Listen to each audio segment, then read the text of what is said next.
हाँ सर, ये SDM court में क्या मामला हुआ था जो वीडियो वायरल हुआ?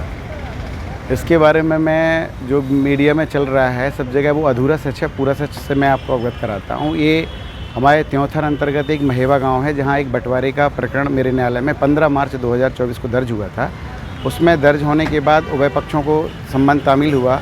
तामील के बाद जो उभय पक्ष अंतिम तर्क के लिए 16 तारीख को पेशी लगी थी, 16 जुलाई 2024 को। तो राजेंद्र गौतम जी जो विद्वान अधिवक्ता उसमें उत्तरवादी रिस्पोंडेंट की तरफ से हैं, तो वो न्यायालय में उपस्थित हुए और बोले कि साहब मैं लिखित जवाब दूंगा। तो मैंने उनको यही निवेदन किया कि साहब जवाब और तर्क एक साथ होता है, कल नहीं साहब मैं लिखित दूंगा। मैंने उसको उनकी बात को स्वीकार किया। मैंने फिर उनसे बोला कि साहब तर्क के लिए नहीं थे, तो कल नहीं साहब मेरी तैयारी नहीं है, मैं अभी तर्क नहीं कर पाऊँगा, मुझे समय चाहिए। तो मैंने न्याय हित में उनको समय दिया। 16 तारीख की पेशी मैंने 19 जुलाई में लगा दी। 19 जुलाई में जब इनको पुकार हुई तर्क के लिए, तो ये सीधे मेरे न्यायालय में तेज़ी से बहुत चिल्लाते हुए प्रवेश करते हैं और प्रवेश करने के साथ ही मुझे धमकाते हैं।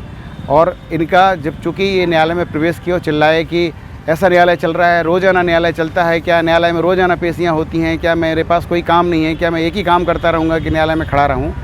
तो मेरा आपके माध्यम से मेरा ये निवेदन है कि पक्षकार आपको अधिवक्ता इसलिए नियुक्त करता है कि आप जिस समय उसकी पेशी लगी हो, आप पक्षकार की तरफ से न्यायालय में उपस्थित होकर उसका पक्ष रखें। लेकिन ये प्री प्लान्ड करके, पूर्वाग्रह से ग्रसित होकर, प्री प्लान्ड करके किसी दुराशा की भावना से मेरे साथ कोई हरकत करना चाहते थे, क्योंकि इन्हें अन्य माध्यमों से भी मेरे पास दबाव बनाने का प्रयास किया। जब मैं नहीं झुका तो उन्होंने आखिरी हथकंडा मुझे हरास करने के लिए और मेरे ऊपर अनावश्यक दबाव बनाने के लिए प्री प्लान तरीके से दुराशा की भावना से मैंने न्यायालय में चिल्लाते हुए प्रवेश किए।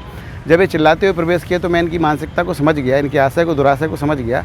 तो मैंने भी एक वीडियो बनाया है, वो आज ही मैं आपको, अभी तक मैंने उसको वायरल नहीं किया है, लेकिन अब मुझे आवश्यकता लग रही है कि पूरा सच जनता के समक्ष, माननीय वरिष्ठ अधिकारियों के समक्ष और शासन के समक्ष पूरा सच सामने आना चाहिए।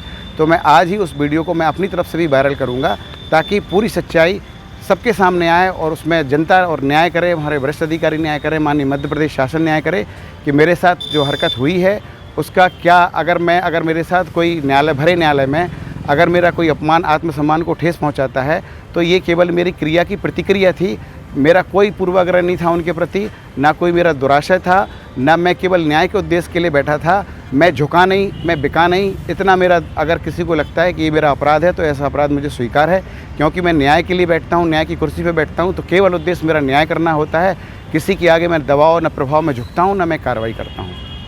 धन्यवाद।